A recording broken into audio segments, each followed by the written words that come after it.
Michigan, on the other hand, everything kind of fell apart when they didn't get Dante Moore. They had really kind of sold the farm to get Dante Moore, the in-state kid.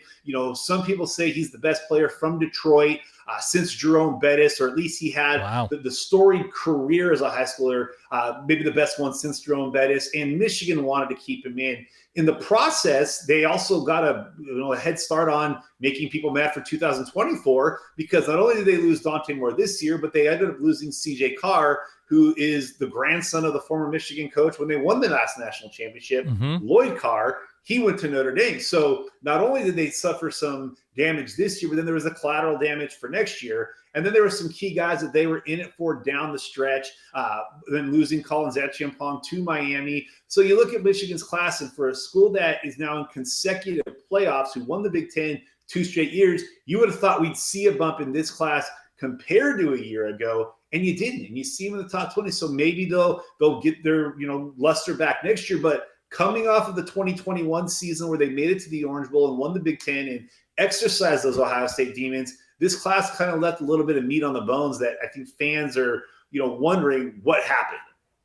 Do you have a theory? Do they have a theory? What is it? The Harbaugh NFL stuff? Is it, staff turnover with new coordinators and not having sort of the continuity there for Michigan? What is the prevailing theory for why Michigan is not building on-field success? Yeah, it's interesting because they actually had a decent 2022 class. They did lose their director of player personnel, Courtney Morgan, who was a Michigan alum. He went to Washington this year, and when you look at Washington, they have greatly recovered from the Jimmy Lake era.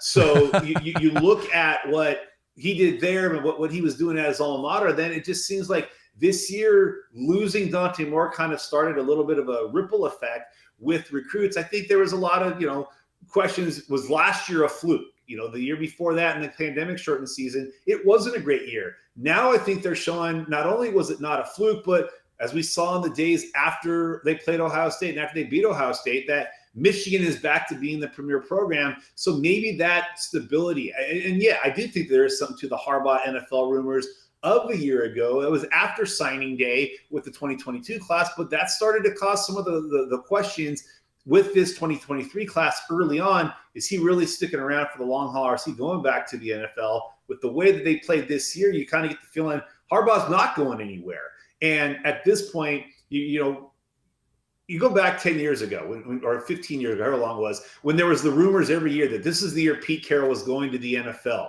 Right. Recruiting never slowed down for USC. It always stayed strong, just because even when Pete was dabbling with the idea of going to the NFL, they still recruited well. Michigan, it almost feels like when Harbaugh was dabbling with it, they kind of forgot to keep focusing on recruiting, but they're still getting the results on the field. And now with, I think, his ability to, show he can win the big game, compete for national championships, and more importantly, beat Ohio State, I think you're going to see him, maybe permanently residing in Ann Arbor and not making the NFL jump anymore. And I think that's only going to help subsequent classes.